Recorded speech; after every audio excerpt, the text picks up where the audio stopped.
जय श्री राधे कृष्णा। आप सभी को सावन मास के कृष्ण पक्ष की कामिका एकादशी की हार्दिक शुभकामनाएं। आज की इस वीडियो में मैं आपको सुनाने जा रही हूँ कामिका एकादशी व्रत की बड़ी ही दुर्लभ कथा।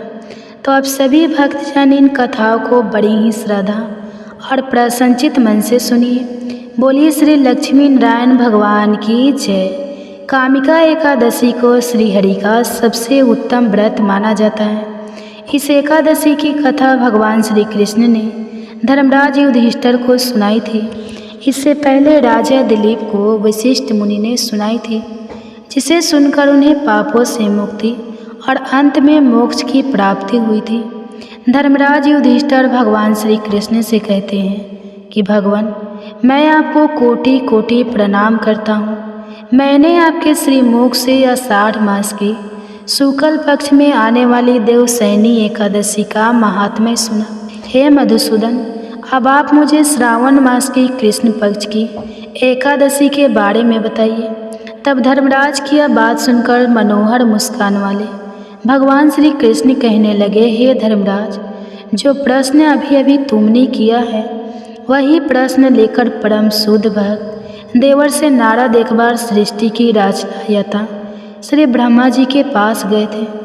उस समय उन दोनों के बीच में जो वार्तालाप हुआ, इसको मैं तुम्हें सुनाता हूँ, तुम ध्यानपूर्वक सुनो। ऐसा कहकर भगवान श्री कृष्ण कथा कहना आरंभ कर देते हैं। भगवान श्री कृष्ण कहने लगे कि हे धर्मराज, एक समय की बात है जब इस चराचर जगत में भ्रामा करते हुए भगवान श्री हरि के परम भक्त देवर्षि नारद अपने पिता श्री ब्रह्मा जी के पास पहुँचे।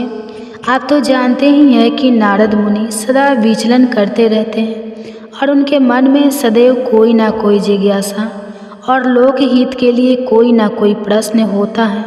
हाँ, यह भी परम सत्य है कि उनकी प्रश्न सदैव मनुष्य के हित के लिए ही होता है। तो ऐसा ही एक प्रश्न उन्होंने श्री ब्रह्मा जी से पूछा। कहने लगे, हे कमलासन, हे परमपिता, पवित्र श्रावण मास की कृष्ण पक्ष में कौन सी एकादशी आती है? उसकी पूजा विधि क्या है? इस दिन किसकी आराधना करनी चाहिए और इस व्रत से क्या लाभ होता है? कृपया मुझे बताइए। नारद मुनि की बातों को सुनकर, उनका प्रश्न सुनकर श्री ब्रह्मा जी कहने लगे, हे नारद, लोक कल्याण के लिए जो तुमने मुझे प्रश्न पूछा है, अब उसका उत्तर भी सुनो।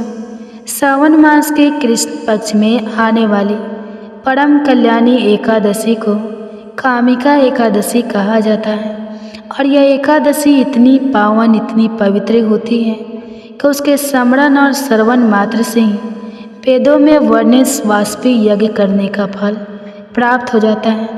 जो मनुष्य इस एकादशी के दिन चतुर्भुज रूप में शंख, चक्र, गदा और पग धारण किए हुए भगवान श्री हरि की पूजा करता है, उसे जो फल मिलता है उसे गुणों 100 फल गंगा काशी नाम सारण्य और पुष्कर स्नान से मिलता है।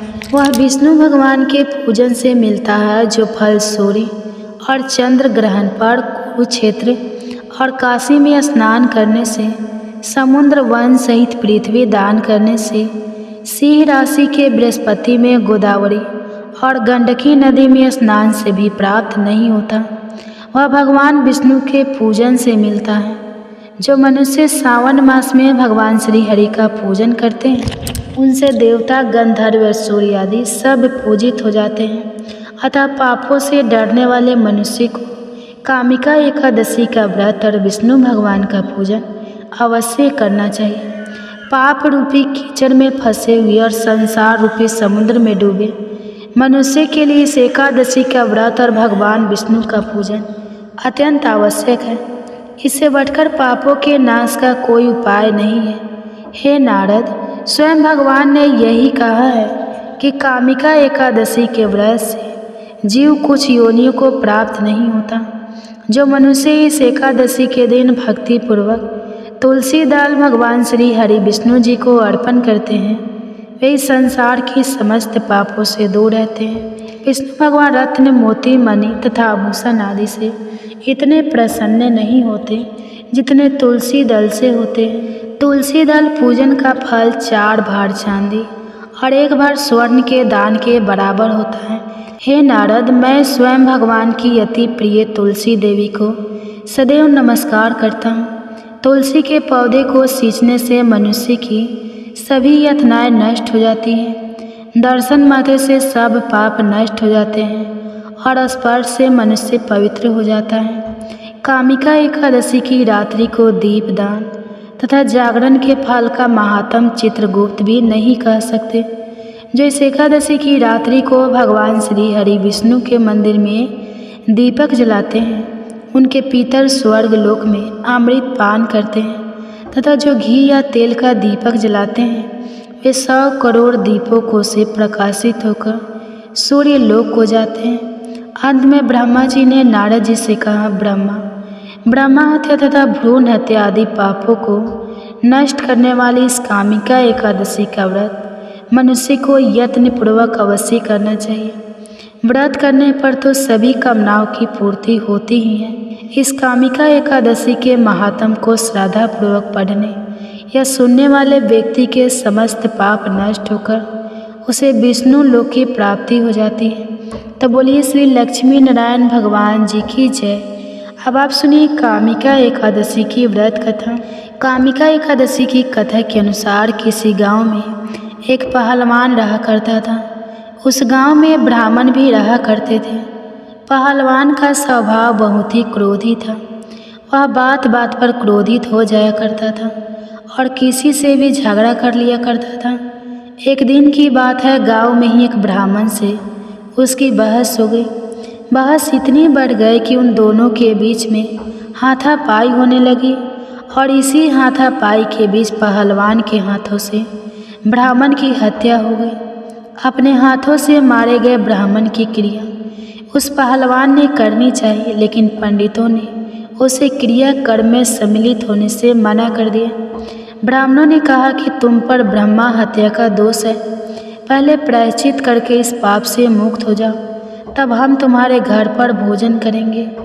तब वह पहलवान पूछने लगा कि हे महाराज, इससे मुक्त होने का क्या उपाय है?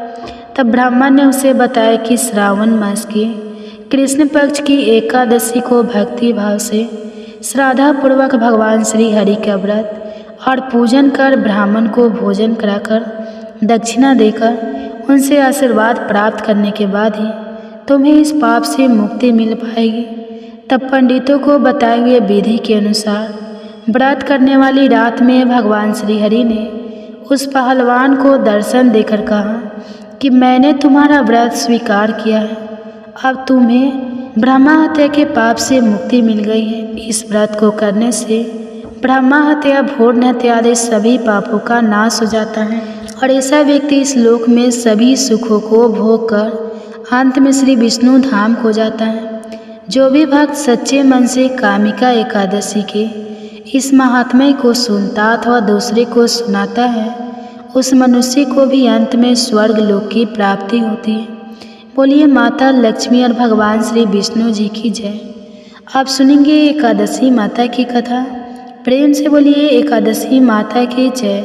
एकादशी माता की पवित्र कथा की ओर बढ़ते हैं ताकि हम उनके आशीर्वाद से अपने जीवन को धन्य बना सकें। एक बार एक राज्य का राजा बहुत ही बुद्धिमान और बलशाली था। वह राजा हमेशा अपनी प्रजा का भी बहुत अच्छे से ध्यान रखता था। प्रजा भी राजा को बहुत प्रेम करती थी। राजा की 2 बेटियां थी। राजा अपनी दोनों बेटियों से बहुत स्नेह करता था। राजा की छोटी बेटी दिखने में बहुत सुंदर और आकर्षित थी और राजा की बड़ी बेटी छोटी बेटी के मुकाबले थोड़ी कम सुंदर थी। राजा की ये छोटी बेटी माता की पूजा किया करती थी और सभी लोग राजा की छोटी बेटी से बहुत प्रेम करते थे, उसकी प्रशंसा किया करते थे। राजा भी अपनी छोटी बेटी को बड़ी बेटी से अधिक प्रेम करता था, जिसके कारण राजा की बड़ी बेटी को अपनी ही छोटी बहन से बहुत नफरत होने लगी थी। धीरे धीरे समय बीता। दोनों राजकुमारियाँ जब बड़ी हो गई तब पड़ोस के राज्य में रहने वाला एक राजकुमार राजा की बड़ी बेटी के लिए रिश्ता लेकर आया। लेकिन जैसे ही उस राजकुमार की दृष्टि राजा की छोटी बेटी पर पड़ी तो राजकुमार राजा की छोटी बेटी पर आकर्षित हो गया और छोटी बेटी से पहली ही नज़र में प्रेम करने लगा। उस राजकुमार ने अब राजा की बड़ी बेटी के साथ विवाह करने से मना कर दिया। उसने राजा से कहा कि महाराज, मैं तो आपकी छोटी बेटी से ही विवाह करना चाहता हूँ। यह सब देखकर अब तो राजा की बड़ी बेटी अपनी छोटी बहन से बहुत अधिक क्रोधित हो गई। राजा की बड़ी बेटी ने अपनी छोटी बहन को अपना सबसे बड़ा शत्रु मान लिया। राजा की बड़ी बेटी ने अपनी छोटी बहन से बदला लेने का निर्णय किया। तो राजा की बड़ी बेटी ने अपनी छोटी बहन को जान से ही मारने का उपाय सोचा। अब बड़ी बेटी ने अपनी छोटी बहन को मारने के लिए सबसे पहले एक लड्डू में जहर मिलाकर अपनी छोटी बहन को खाने को दे दिया। छोटी बहन बहुत भोली थी, उसे अपनी बड़ी बहन के षड्यंत्र के बारे में कुछ भी नहीं पता था, तो उसने वह लड्डू खा लिया। लेकिन आश्चर्य की छोटी बहन को लड्डू खाने के बाद भी कुछ नहीं हुआ। तो बड़ी बहन यह सब देखकर बहुत आश्चर्यचकित रह गई। लेकिन अभी बड़ी बहन ने हार नहीं मानी। जब एक रात उसकी छोटी बहन कमरे में सो रही थी, तब उसने एक मटके में सांप रखकर उसके कमरे में छोड़ दिया। लेकिन सांप भी छोटी बहन का कुछ नहीं बिगाड़ पाया। जिसके बाद बड़ी बहन ने अपनी छोटी बहन से कहा कि चलो बहन, हम लोग कुएं से पानी भरकर लाते हैं। छोटी बहन चलने के लिए तैयार हो गई। तब पानी भरने बड़ी बहन उसे कुएं के पास ले गई और कुएं में धक्का दिया। लेकिन तब भी छोटी बहन को कुछ नहीं हुआ, क्योंकि हर बार 11 माता उसकी रक्षा कर रही थी। और उधर बड़ी बहन अपने सारे प्रयास के बाद भी लगातार असफल हो रही थी, जिस कारण वह और अधिक क्रोधित हो गई। फिर उसने अपनी छोटी बहन के पास जाकर उससे प्रश्न किया कि मेरी छोटी बहन, क्या तुमको पता है कि भगवान ने सबकी मृत्यु एक निश्चित समय पर लिखी है, और कैसे तुम्हारी या मेरी मृत्यु होगी, क्या तुम यह जानती हो? तब छोटी बहन ने अपनी बड़ी बहन को बताया कि हाँ दीदी, बाकी का तो नहीं पता, लेकिन मैं जानती हूँ कि मेरी मृत्यु कैसे हुई। छोटी बहन ने यह सारी बात सुनकर अब तो बड़ी बहन मन ही मन प्रसन्न होने लगी। तब उसने छोटी बहन से कहा कि बहन, तब मुझे बताओ कि तुम्हारी मृत्यु का राज क्या है।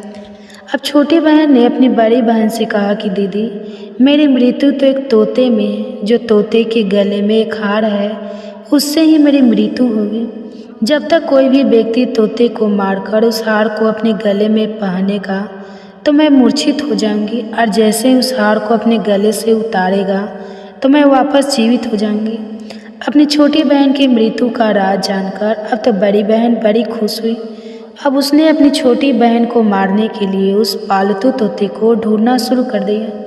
उधर छोटी बहन को इस बात का आभास हो गया था कि कोई तो है जो उसकी जान लेना चाहता है, जिसके लिए एक रात वह अपने पिताजी के पास गई और उसने अपने पिताजी से कहा कि पिताजी, मेरी मृत्यु के बाद आप मुझे अपनी पुरानी वाली हवेली में एक पलंग पर लिटाकर छोड़ दीजिएगा। अपनी छोटी बेटी की यह बातें सुनकर राजा बड़ा आश्चर्यचकित हो गया। लेकिन राजा ने अपनी छोटी बेटी से पूछा कि बेटी, तुम ये क्या कह रही हो? तब राजा की छोटी बेटी ने बताया कि पिताजी, समय किसी के लिए नहीं रुकता, क्या पता कब किसको क्या हो जाए, इसका किसी को कुछ नहीं पता। तब राजा ने उससे कहा कि तुम ऐसी बातें क्यों करती हो? 2-3 दिन बाद तो तुम्हारा विवाह होना है। लेकिन छोटी बेटी ने अपने पिताजी को ऐसा ही करने पर मजबूर कर दिया और उनसे वचन भी ले लिया। तब राजा ने अपनी छोटी बेटी की बात स्वीकार कर ली और फिर समय आने पर 2-3 दिन के बाद जब विवाह का समय आया, तब राजकुमार बारात लेकर राजा के घर आया। अब राजकुमार और राजा की छोटी बेटी के विवाह की रस्में शुरू हो गई। इधर जैसे ही राजा की छोटी बेटी राजकुमार के साथ फेरे लेने के लिए तैयार हुई, तो उसकी बड़ी बहन अपनी छोटी बहन के कमरे में जाकर उसके तोते को पकड़ लेती है और उसे जान से मार देती है। तोते के गले में जो हार था उसको उसने अपने गले में पहन लिया।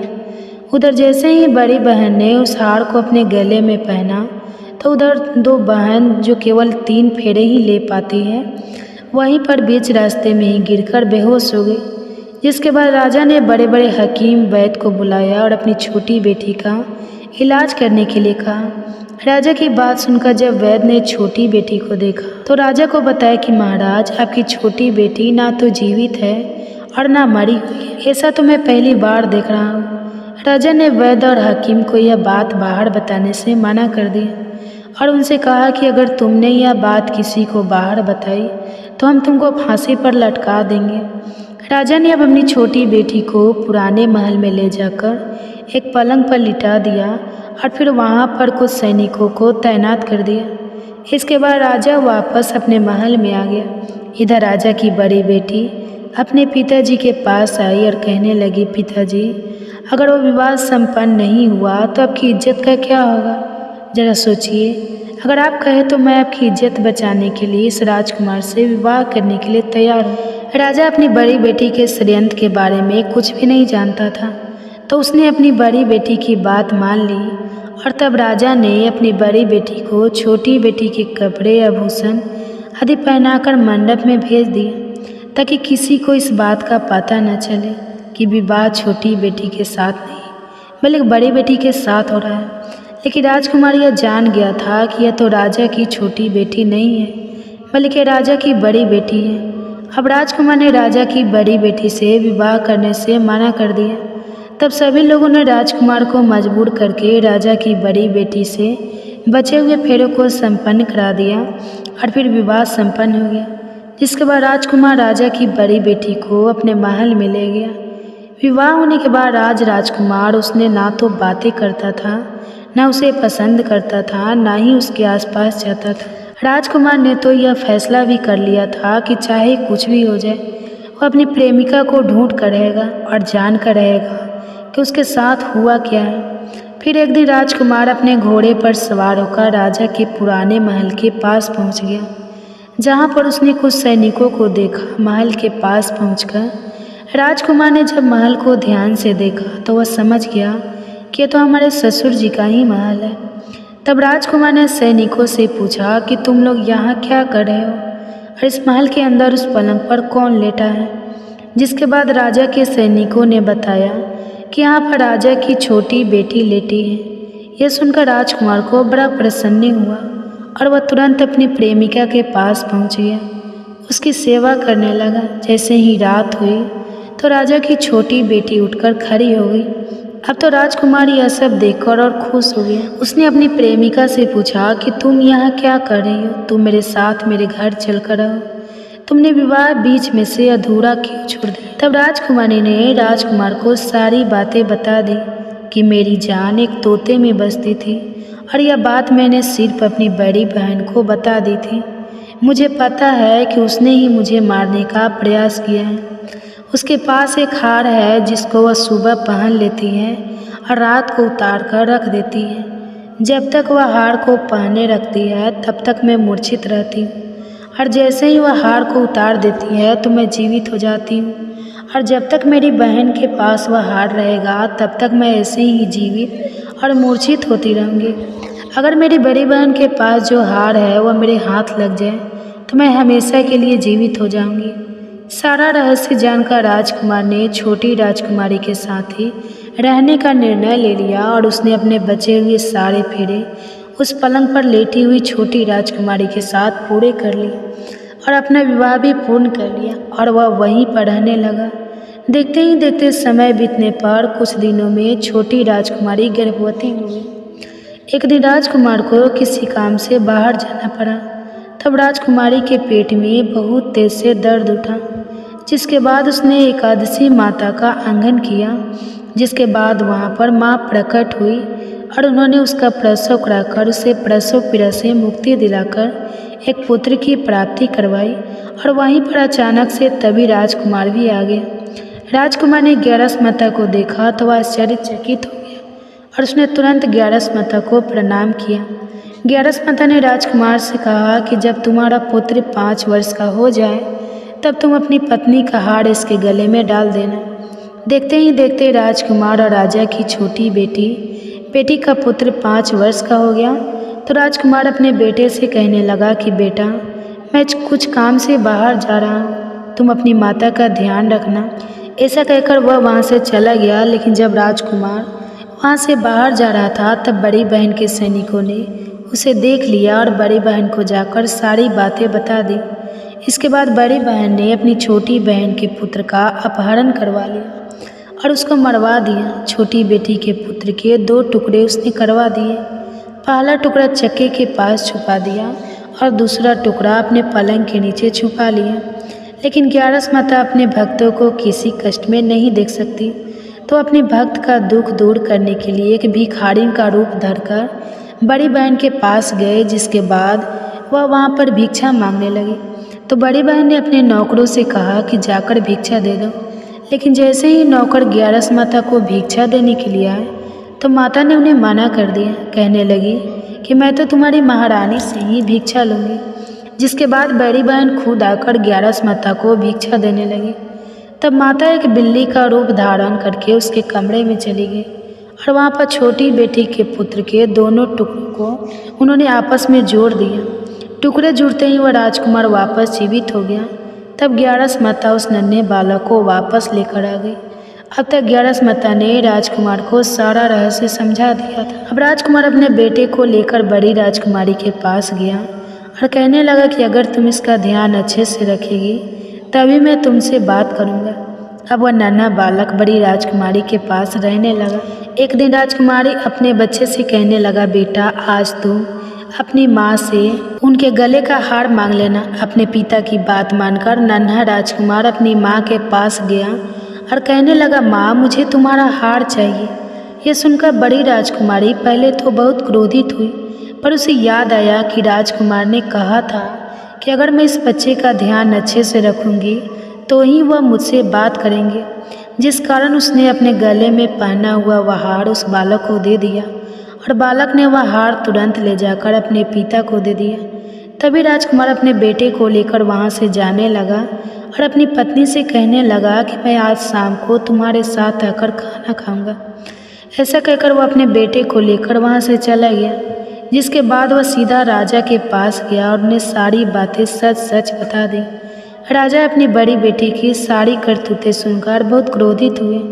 साथ ही उन्होंने अपनी ही परवरिश पर दोष भी लगाया और इसके अलावा राजकुमार को अपनी छोटी बेटी के साथ रहने के लिए आदेश दे दिए। इस प्रकार ग्यारस माता की कृपा से राजकुमार और राजा की छोटी बेटी अपने पुत्र के साथ सुखपूर्वक रहने लगे। प्रेम से बोलिए एकादशी माता की जय। सत्य के मार्ग पर चलने वाले धर्मराज युधिष्ठिर के हृदय में एक बार जिज्ञासा उठी। मनी मन स्मरण करने लगे, हे जनार्दन, कौन सा व्रत सभी पापों का नाश करने वाला है? कौन सा उपवास जन्म जन्मांतर के बंधनों को काट सकता है और किस व्रत को करने से शत्रुओं पर विजय मिलती है? युधिष्ठिर महाराज के मन में उठे इस प्रश्न का उत्तर देने स्वयं भगवान श्री कृष्ण द्वारिका से धर्मराज युधिष्ठिर के महल की ओर